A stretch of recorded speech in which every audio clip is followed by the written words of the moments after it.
पहलगाम में आतंकी हमले के बाद गम और गुस्से का माहौल। सरकार ने दिखाया सख्ती का रुख। सरकार की सख्ती को जनता ने बताया अपर्याप्त।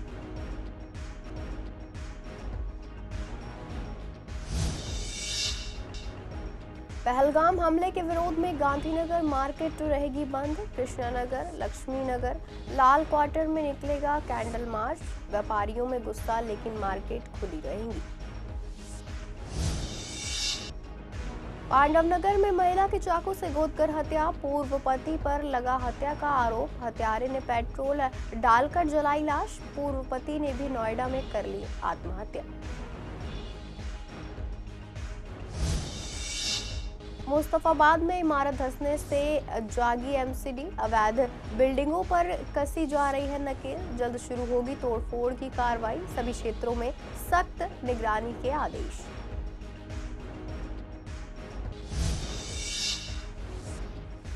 आतंकी हमले के बाद ट्रैवल इंडस्ट्री पर असर। यात्रा रद्द, पर्यटकों में डर का माहौल। ट्रैवल एजेंसियों ने रद्द की सभी ड्यूटीज। सीसीटीवी में हमले से पहले की सामान्य तस्वीरें।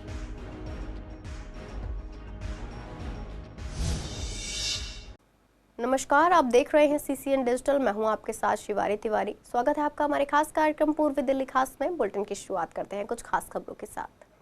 जम्मू कश्मीर के पहलगाम में हुए आतंकी हमले ने पूरे देश को झकझोर कर रख दिया है। हमले के अगले ही दिन देश भर में गम और गुस्से का माहौल देखने को मिल रहा है। सरकार ने इस आतंकी हमले को गंभीरता से लेते हुए आतंकियों को करारा जवाब देने का भरोसा दिलाया है। इसी कड़ी में केंद्र सरकार ने पाकिस्तान के खिलाफ सख्त कदम उठाते हुए 5 बड़े फैसलों का ऐलान किया है। इसमें सबसे पहला फैसला सिंधु जल संधि को तत्काल प्रभाव से स्थगित करना है। दूसरा, अटारी बॉर्डर को बंद किया गया है। इसके अलावा पाकिस्तानियों को मिलने वाली वीजा छूट भी समाप्त कर दी गई है। इन सख्त फैसलों के बीच जब आम जनता से बात की गई तो उन्होंने इसे नाकाफी बताया और कहा कि सिर्फ नियम लगाने से बात नहीं बनेगी। जनता का कहना है कि बेगुनाहों पर हो रहे हमलों के खिलाफ अब सीधी कार्रवाई का वक्त आ गया है। लोगों ने मांग की है कि पहले की तरह सर्जिकल स्ट्राइक जैसा ठोस कदम उठाया जाए ताकि आतंकी तत्वों को करारा सबक मिल सके और आगे इस तरह की घटनाएं दोबारा ना हो। दिल्ली में मौजूद पाकिस्तान दूतावास में भी कर्मचारियों की संख्या को मौजूदा 56% से घटाकर 30% कर दिया गया है। सरकार ने स्पष्ट कर दिया है कि इस बार जवाब सिर्फ कड़ी भाषा में नहीं बल्कि ठोस कार्रवाई के रूप में दिया जाएगा। बहुत गलत हुआ जो भी हुआ है, ऐसा नहीं होना चाहिए था। इनको स्ट्रिक्ट एक्शन लेना ही पड़ेगा, कुछ ना कुछ करना ही पड़ेगा। अभी 5 कुछ एक्शन लिए गए, जैसे पानी बंद किया गया है, अटारी बॉर्डर बंद किया गया, उसको क्या कहना चाहिए? इनको तो एक और सर्जिकल स्ट्राइक उनकी तरफ करनी चाहिए जरूर, तभी जाके मानेंगे। ये मानेंगे नहीं और मामला ठंडा हो जाता है, उसके बाद सारे सर ठंडे होके बैठ जाते हैं। उसके आगे तो कुछ करते नहीं है। लेकिन इस बार जो हुआ है बहुत गलत हुआ है। अभी जो एक्शन लिया है सरकार, लगता है ठीक है, और सख्ती करने की जरूरत है। ये तो कुछ भी नहीं है, इससे बाज नहीं आ सकते। वो जानकारी है इस बारे में आपको? क्या कुछ अभी नहीं, अभी कुछ ऐसा नहीं है। अब देखो क्या होता है आगे, जो भी होएगा अच्छे के लिए होना चाहिए। हाँ, वो बिल्कुल सही है। उनके लिए थोड़ा सबक मिलना चाहिए इस दौरान, इससे ताकि पब्लिक को थोड़ा सा अच्छा लगे।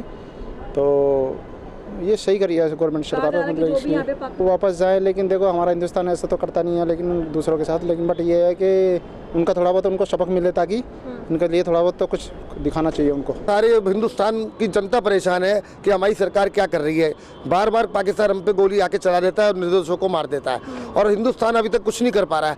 मेरे को लगता है कि मोदी जी को कुछ बड़ा करना चाहिए जिससे पूरी जनता खुश हो जाए कि हमने इसका बदला लिया। स्टार्टिंग पाकिस्तान ने करी, ख़त्म मोदी करे। बिल्कुल बिल्कुल, जितनी भी सुविधाएं हमने पाकिस्तान को दे रखी है सारी बंद कर देनी चाहिए। जो करा बिल्कुल ठीक करा है और मैं चाहूँगा ये बिल्कुल जल्द से जल्द बंद, और भी चीज़ें बंद कर देनी चाहिए। और जो मोदी जी ने करा है, और मैं तो कह रहा हूँ इसका बदला जल्द से जल्द लेना चाहिए। पाकिस्तान में वापिस भेजना चाहिए। यहाँ पे रहने का उनका क्या फ़ायदा है? यहाँ पे आके गद्दारी कर रहे हैं वो लोग, जहाँ उनका रहना का उचित है ही नहीं। एक तो हिंदुस्तान उनकी हेल्प कर रहा है, ऊपर से ये हमारी छाती पे गोलियां चला रहे हैं। बिल्कुल बंद कर देना चाहिए, बिल्कुल बंद कर देना चाहिए। जब से देश आजाद हुआ तब से हम अपनी छातियों पे गोली खा रहे हैं और हमारा देश का नुकसान ही हो रहा है। ये तो मोदी जी करेंगे जो भी करेंगे। अब गए हुए आए हुए वहाँ से, मोदी के ऊपर वो तो इतनी जल्दी तो सरकार में है ना, तब भी हमला हो गया तो आपको नहीं, उससे क्या मतलब है? हमला तो यहाँ पर भी हो सकता है। अभी हम जहाँ खड़े हुए हैं, अगलों ने हमला थोड़ी ना कराया। गवर्नमेंट तो एक्शन लेगी जब लेगी ना, अभी तो वो तो मारे गए बेचारे। अभी जो एक्शन ये लगता है कि कम है और ज्यादा बहुत कम एक्शन है, कोई एक्शन नहीं है। इतने एक्शन से क्या होना। सर्जिकल स्ट्राइक हो, बॉर्डर पूरे सील हो, और जो इलीगल एक्टिविटी जो रह रहे हैं, बांग्लादेशी रह रहे हैं या कोई बिना उसके रह रहे हैं कश्मीर में भी, तो उन पर भी एक्शन आए। जम्मू कश्मीर के पहलगाम में हुए आतंकी हमले में निर्दोष लोगों की मौत के बाद पूर्वी दिल्ली की गांधीनगर मार्केट बंद रहेगी। मार्केट एसोसिएशन ने शुक्रवार को बाजार बंद रखने का ऐलान किया है। मार्केट एसोसिएशन ने बताया कि ये कदम हम अपने भाई बहनों को श्रद्धांजलि देने के लिए उठा रहे हैं।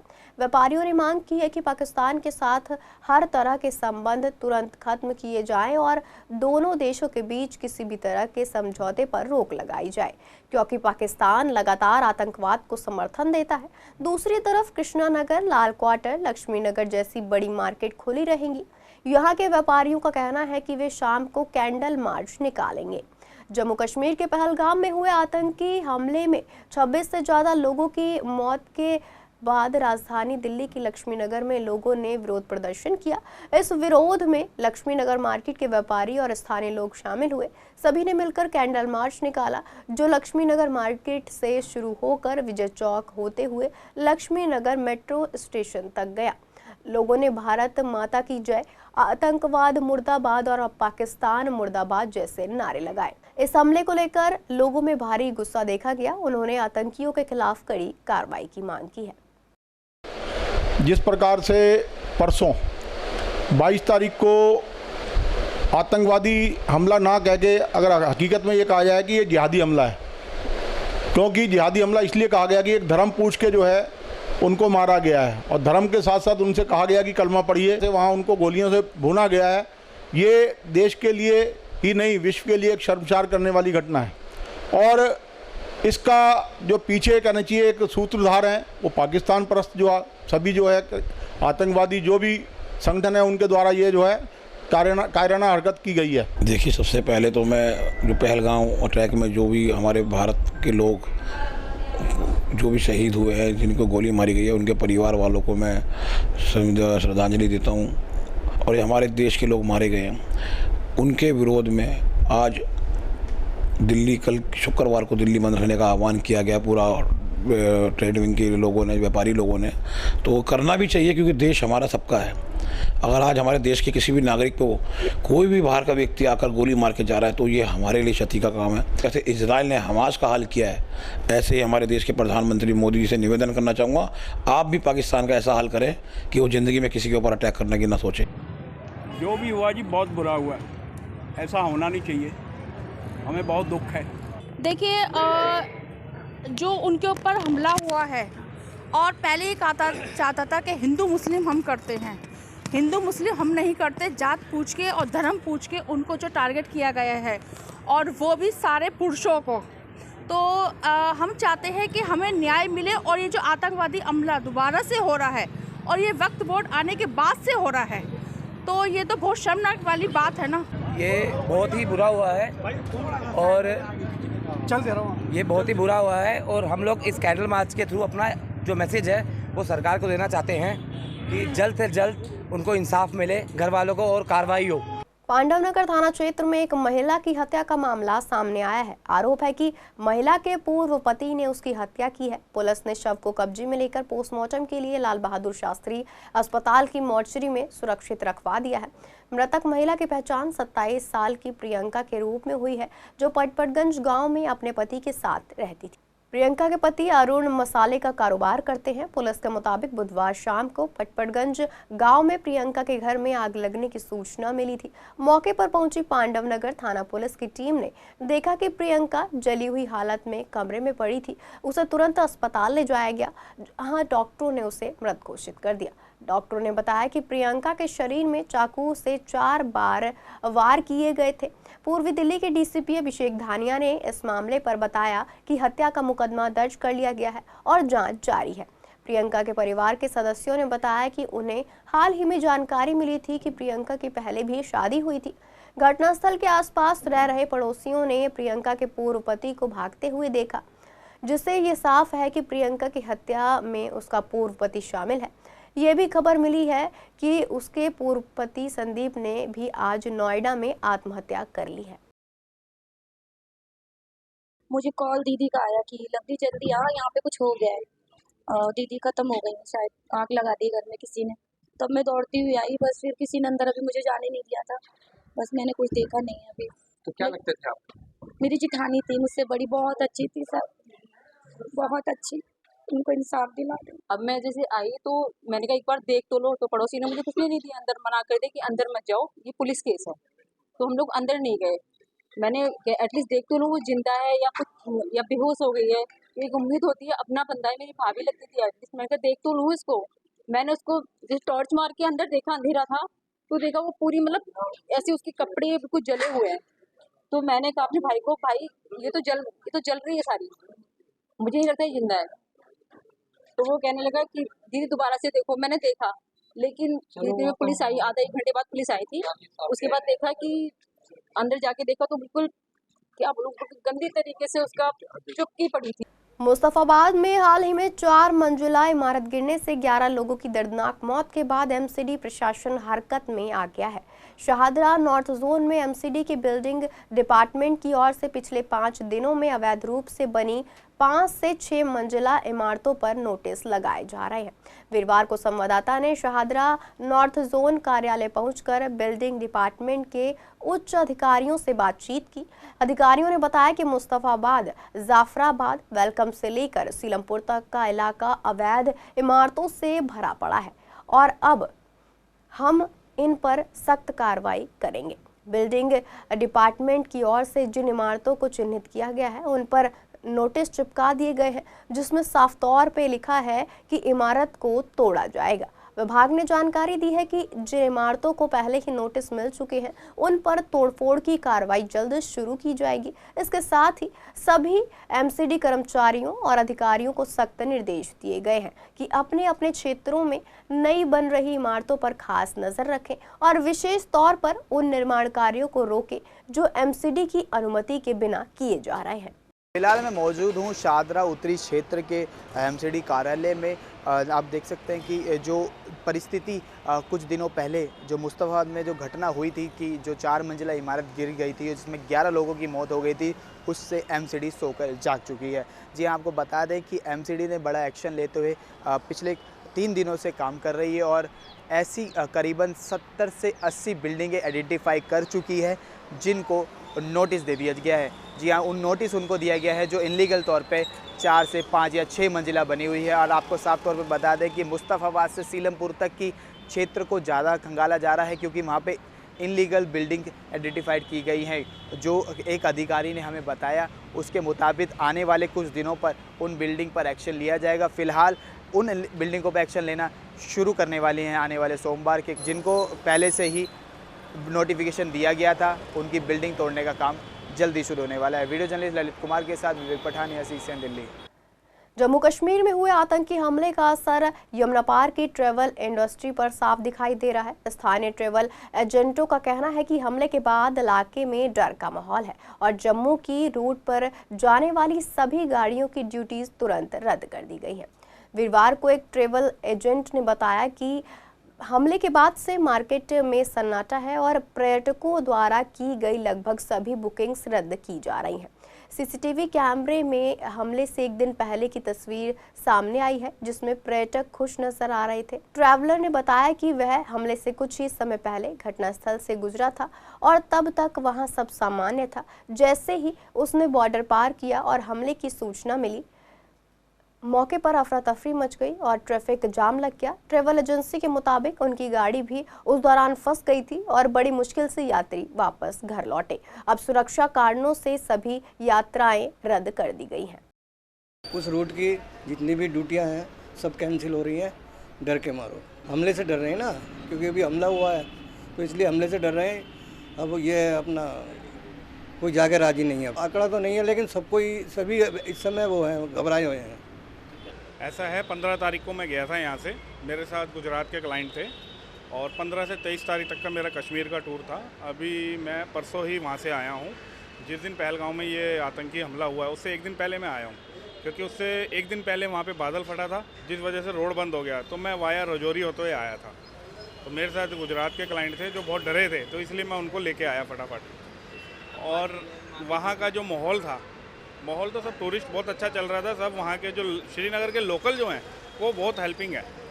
मगर ये जो अटैक हुआ है इससे अब जो टूरिस्ट है बहुत घबरा गया। हमने आगे की सारी जितनी भी ड्यूटीज़ है वो सब कैंसिल कर दी हैं क्योंकि कोई जा ही नहीं रहा। वो इसलिए कैंसिल कर रहा है भाई, जब न्यूज़ में सुनेगा तो हर बार इंसान घबराएगा ही ना। जब इंसान ये सोचेगा कि वहाँ पता नहीं क्या हो रहा है, आतंकी हमला हो रहा है, कोई लोग जाएंगे नहीं, इसलिए हमारी सारी जो गाड़ियाँ बुकिंग थी वो कैंसिल हो गई है और हम जाएंगे भी नहीं वहाँ पे। अगर बुकिंग आती तो भी नहीं जाएंगे जब तक वहाँ की जगह सेफ नहीं हमें लगेगी। उत्तर पूर्वी दिल्ली के थाना करावल नगर के अंकुर एनक्लेव में सुबह 9 बजे करीब उस समय अफरा तफरी का माहौल बन गया जब एक 3 मंजिला मकान में अचानक से ब्लास्ट हो गया। ब्लास्ट इतना तगड़ा था कि मकान की दीवारें और दरवाजे के परखच्चे उड़ गए। बताया जा रहा है कि इस मकान की पहली मंजिल पर प्रिंटर बनाने का काम होता था और दूसरी मंजिल पर ग्रीन पटाखे बनाने की फैक्ट्री थी। इस घटना में एक व्यक्ति गंभीर रूप से जल गया जिसे जीटीबी अस्पताल में भर्ती कराया गया है। मौके पर पहुंची फायर की 2 दर्जन गाड़ियों ने आग पर काबू पा लिया है। वहीं रिहायशी इलाकों में इस तरह की फैक्ट्री होना कहीं न कहीं स्थानीय प्रशासन और पुलिस पर सवाल खड़े कर रहा है। फिलहाल पुलिस इस मामले की हर एंगल से जांच कर रही है। चोरी करते हैं गैस सिलेंडर वाले, ये आनन फानन में अपने लालच के चक्कर में उसमें से गैस निकालते हैं और उल्टा सीधा पैक करके लोगों के लगा देते हैं। उसका साफ नजरिया है कि उसी की वजह से हादसे होते हैं सिलेंडर फटने के। मामला ये था जी, हम एक नंदी महाराज है, उनकी सेवा में लगे हुए थे, हम गौ सेवक है, तो उनके चोट लग गई थी। हम उन्हें ढूंढ रहे थे, गली गली के पकड़ रहे थे, वो हमारे हाथ नहीं लगे। हम यहाँ तक आए बाइक लेके, तभी एकदम से दीवार फट के नीचे आई। दीवार फटी, ये हमारे आकाश भाई एक ये भाई हम सारे आए, यहाँ पे हमने देखा दीवार टूटी पड़ी है, तो आग बहुत ज्यादा लग रही थी। वो सिलेंडर फटा था क्या? नहीं, ये हमें नहीं पता क्या फटा है। देखिए यहाँ पर ये घटना घटी है और ब्लास्ट जैसा कुछ हुआ है, अभी तहकीकात कर रहे हैं। कोई ना कोई तो इलीगल काम यहाँ पर हो ही रहा था। अभी पता लग रहा है कि शायद जो ग्रीन क्रैकर्स ऐसा कुछ बनाने का काम हो रहा था, पर पुलिस अपनी जांच कर रही है। पुलिस की विशेषज्ञ टीम भी यहाँ पर आने वाली है और एक व्यक्ति गंभीर रूप से घायल है, क्षतिग्रस्त है, उनको भी इलाज के लिए ले जाया गया है और कोशिश ये है कि और कोई पीड़ित है या नहीं वो भी पता लगे और इस घटना के तह तक जाकर क्या कारण था, कौन से केमिकल इस्तेमाल हो रहे थे, क्या बिजनेस, क्या इंडस्ट्री यहाँ पे चलाई जा रही थी, थोड़ी देर में शाम तक, रात तक, 2-1 दिन में शायद वो डिटेल्स सामने आएंगे। अंकुर एनक्लेव का इलाका है और लगभग मेरे पास कॉल आई है जी 8:49 पर हमारे एसआई ने फोन किया कि सिलेंडर फट गया पार्क के पास में, तो सिलेंडर से आग लगी है और उसमें 2 आदमी झुलस गए हैं बुरी तरह से। ऐसा यहाँ से मुझे मैसेज गया, मैंने कभी 100 नंबर को कॉल की, फायर ब्रिगेड को करी, एम्बुलेंस को की। एम्बुलेंस ने मुझे कहा कि हमें सूचना मिल गई और हम रास्ते के अंदर हैं, लेकिन यहाँ आकर के देखा कि एक आदमी जला है जो 80% जला हुआ है और निश्चित रूप से ये किराए के मकान में काम चल रहा था। इन दिनों भीषण गर्मी पड़ रही है और इसके साथ ही लोगों को बसों की भारी कमी का सामना भी करना पड़ रहा है। पहले जो बसें 5 से 7 मिनट में मिल जाती थी, अब उनके लिए लोगों को आधे घंटे तक इंतजार करना पड़ रहा है। कई बार इतनी देर इंतजार करने के बाद भी बस नहीं मिलती। इस वजह से कई लोग समय पर अपने वर्क प्लेस पर नहीं पहुंच पा रहे हैं। इसी को लेकर हमारे संवाददाता ने पूर्वी दिल्ली के सूरजमल विहार, विवेक विहार, शाहदरा, अप्सरा बॉर्डर और सीमापुरी बस स्टॉप का दौरा किया। वहां लोगों ने बताया कि डीटीसी के बस ड्राइवर मनमानी कर रहे हैं। कुछ बसें आती तो हैं लेकिन स्टॉप पर रुकती ही नहीं। गर्मी की मार झेलते हुए लोग घंटों इंतजार कर रहे हैं। वैसे भी दिल्ली में बसों की संख्या कम है और ड्राइवरों की लापरवाही से लोगों की परेशानी और बढ़ गई है। नहीं, वो तो सीधा ले जा रहा था। काफ़ी दिक्कत है। जी दिक्कत हो रही है। मुझे सेलमपुर जाना है। मतलब बस नहीं रोक रहे हैं आप? नहीं, बस नहीं रोक रहे हैं। मतलब लेट भी आ रही है? मतलब बहुत कमी से रोक रहे हैं बस। अब 10 मिनट हो गया, अभी तो नहीं आई। अगर जैसे सामने खड़े हो बस के तो रोक लेते हैं, नहीं तो लेके चले जाते हैं। नहीं, जैसे मैं उतनी दूर हूँ और बस आ गया तो दौड़ के चलो तो नहीं। 10 मिनट हो गए मुझे। बस आ रही है, रोक रही है यहाँ पर या नहीं रोक रही है? कुछ रुकती हैं, कुछ नहीं रुकती है। कितनी दिक्कतें हो रही हैं? गर्मी भी हो रही है और बैठे दिक्कत तो हो रही है। ये शाहदरा बॉर्डर, हाँ ऐसे ही रहता है, कभी रुकती हैं कभी नहीं रुकती है, मन मर्जी वाली बात है। वेला सब खाली रहती हैं, कंडक्टर ड्राइवर जो ना बस नहीं रोकते हैं। अभी तो हम आए सुबह, मेला कम से कम 20-25 मिनट खड़ी रही, 4 बस निकल के चली गई, एक ने भी ना रोकी। रोक नहीं रहे आ रही है। हाँ, गर्मी तो आपके सामने में है, क्या हीट गर्मी है, क्या चीज़ है। बाकी ये चीज़ जो है आ भी रही है तो यहाँ रोकती नहीं है। अच्छा, हाँ, रोकती नहीं है। कितनी दिक्कतें हो रही हैं? दिक्कत तो है ही, ये गर्मी आपको दिखाई दे रहा है, गर्मी की वजह से जो परेशानी तो है ही। राजधानी दिल्ली में 15 सालों से अधिक पुराने पेट्रोल और 10 साल से अधिक पुराने डीजल वाहनों को 1 जुलाई 2025 से ईंधन नहीं मिलेगा। केंद्रीय वायु गुणवत्ता प्रबंधन आयोग ने दिल्ली के सभी पेट्रोल पंपों पर 30 जून तक ऐसे विशेष कैमरे लगाने के निर्देश दिए हैं। जब हमारे संवाददाता ने लोगों से बात की तो लोगों ने कहा कि जिस तरीके से सरकार या फिर डिपार्टमेंट इस तरीके का निर्णय ले रहा है वह बिल्कुल सही है, लेकिन सरकार या फिर डिपार्टमेंट को इसका अल्टरनेट भी निकालना चाहिए। अगर पुरानी गाड़ियां सही कंडीशन में हो तो उनको पेट्रोल और डीजल देने की अनुमति भी दी जाए। वो बहुत अच्छी सोच है सरकार की, और इसमें जो है ये कर देना चाहिए, जिस कंपनी की गाड़ी है रिटर्न उसी को करवाया जाए और बंदे को दूसरी गाड़ी दी जाए। भाई जिसके पास 15 साल, अगर तुम्हारे पास एक 15 साल की बाइक है और तुम्हारा दूसरी लेने का बजट नहीं है, आपने कैसे तैसे करके बाइक ली, अब उसकी लाइफ पूरी होगी, अब आप सर्विस का ऐसे करेंगे। तो सरकार कुछ ऐसा सोचना चाहिए कि जो गरीब आदमी या तो बाइक वहाँ कंपनी में देकर उसे किस्तों में दुआओ, ऐसा भी तो होना चाहिए ना। भाई बंदा सर्विस कहाँ से करेगा, रोटी कहाँ से खाएगा। तो सर वो बाइक पे भी है ना अलाउ, तो सारी चीज़ों पे है, बाइक पर भी है। अब बाइक पे अगर मेरे पे कर दिया है, मेरी बाइक नई है, अभी 2 साल हुआ है उस बाइक को, मेरी तो बाइक ख़राब हो गई। पुरानी गाड़ियों की लिए बात तो पुरानी है, ये भी पुरानी है, अगर उनके हिसाब से तो 2 साल भी पुरानी है, 1 साल भी पुरानी है। वो तो अभी जो पास करेंगे उसके लिए है ना, वो तो उनका, तो मेरे लिए तो वो बेकार है। तो गाड़ी कौन देगा मेरे को? वो तो ख़राब भी है, अच्छा भी है। देखो हर चीज़ करते हैं तो अच्छी भी होती है, ख़राब भी होती है, तो मेरे लिए तो घाटा भी है ना।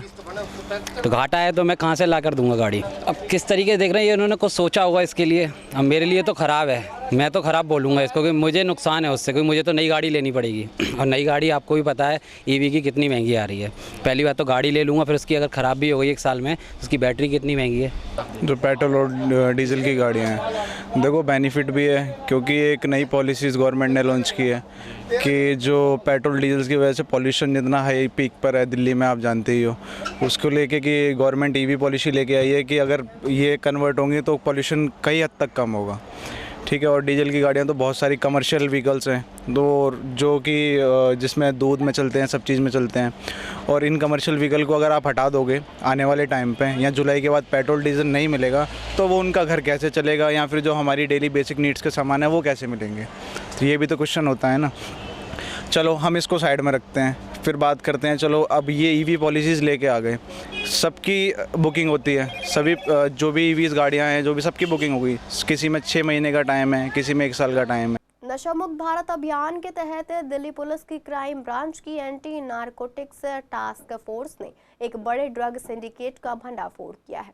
इस कार्रवाई में पुलिस ने 50 लाख रुपए से ज्यादा कीमत की 315 ग्राम हेरोइन जब्त की है और मुख्य आरोपी इमरान उर्फ चड्डी उर्फ मोटा को गिरफ्तार किया है।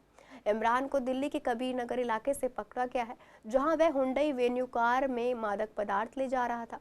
पूछताछ के समय इमरान ने खुलासा किया कि जब्त की गई हेरोइन उसे सूरज उर्फ राजा उर्फ ठाकुर नाम के व्यक्ति ने दी थी, जो नई उस्मानपुर इलाके का निवासी है। पुलिस अब सूरज की तलाश में जुट गई है और सिंडिकेट से जुड़े और लोगों की जानकारी भी जुटा रही है। अधिकारियों के अनुसार ये गिरोह दिल्ली और आसपास के इलाकों में नशीले पदार्थों की तस्करी से जुड़ा है। पूर्वी दिल्ली के मयूर विहार इलाके में हुई एक हत्या की गुत्थी को स्पेशल स्टाफ और मयूर विहार पुलिस ने मिलकर सुलझा लिया है। 18 अप्रैल को एक व्यक्ति संजय के लापता होने की सूचना मिली थी, जिसके बाद में यमुना से शव बरामद हुआ। जांच में पता चला कि विक्की और अमित नाम के 2 युवकों ने संजय को पहले अगवा किया और फिर यमुना खादर ले जाकर उसकी हत्या कर दी। दरअसल बीते साल संजय ने आरोपी अमित के अपहरण और मारपीट में भूमिका निभाई थी, जिसका बदला लेने के लिए यह हत्या की गई।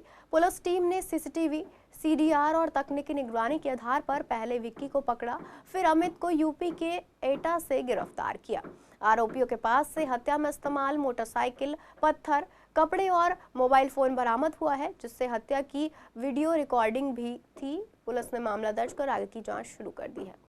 पूर्वी दिल्ली के यमुना विहार में सोमवार शाम उस समय हड़कंप मच गया जब आदित्य कॉम्प्लेक्स में एक युवक पर चाकू से ताबड़तोड़ वार कर उसे गंभीर रूप से घायल कर दिया गया। घायल युवक की पहचान कृष्णा के रूप में हुई है, जिसे तत्काल पुलिस द्वारा जीटीबी अस्पताल में भर्ती कराया गया, जहां उसकी हालत नाजुक बताई जा रही है। यह वारदात भजनपुरा थाना क्षेत्र की है और पुलिस ने मामला दर्ज कर लिया है। प्रारंभिक जांच में सामने आया है कि हमलावर युवक कृष्णा का परिचित है, जिसकी तलाश पुलिस कर रही है। वारदात की सूचना मिलते ही पुलिस मौके पर पहुंची और जांच शुरू कर दी। स्थानीय लोगों ने आरोप लगाया कि कॉम्प्लेक्स के आसपास अक्सर बाहरी युवक आकर सिगरेट पीते हैं और अराजकता फैलाते हैं, लेकिन पुलिस कोई सख्त कार्रवाई नहीं करती। वहीं पुलिस ने बताया कि सीसीटीवी फुटेज की मदद से आरोपित की पहचान की जा रही है और जल्द ही उसे गिरफ्तार किया जाएगा। फिलहाल घायल का इलाज चल रहा है और पुलिस हर पहलू से मामले की जाँच कर रही है। फिलहाल के लिए पूर्वी दिल्ली खास में इतना ही। ऐसी तमाम अपडेट्स के लिए बने रहिए CCN डिजिटल के साथ।